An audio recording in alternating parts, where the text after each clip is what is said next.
My name is Gemma Cupples. I'm from the School of Mathematics, and the title of my talk is Mathematical Modelling of Synthetic Bionanofibre Flow Detectors.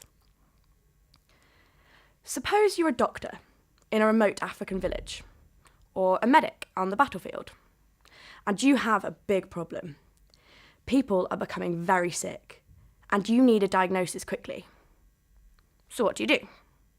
You take some blood tests and you send them off to a lab. And then you wait.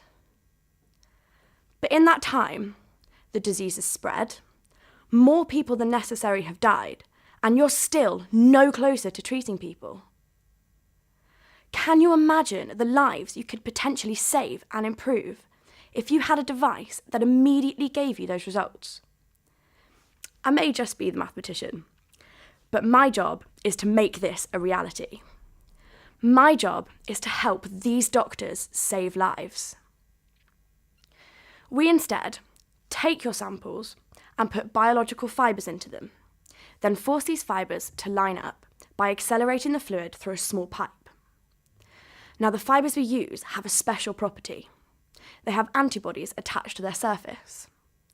An antibody is a protein with the important job of picking out and attaching to a specific harmful pathogen, the things that cause disease. And when this happens, the alignment of our fibres changes. And this is what I want to exploit. So the next question is, how? Well, we use a certain type of spectroscopy, which are methods of using light to determine the structure of biological matter. Our type looks at the amount of light that passes through an aligned sample, and it gives us a specific signal. If the alignment changes, the signal changes. And this change in alignment will occur when pathogens bind to our fibres. But this can also happen if we lose stability.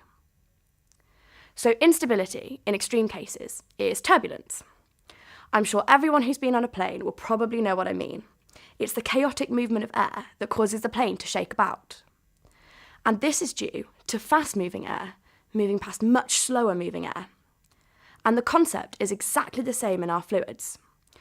If the fluid is moving too quickly, or the stresses are too large, then instability can occur. By examining the factors that encourage this instability, we can prevent it. And this enables us to increase the strength of the signal produced when testing a sample and develop the best possible design for this incredibly useful, transportable diagnostic tool. Thank you.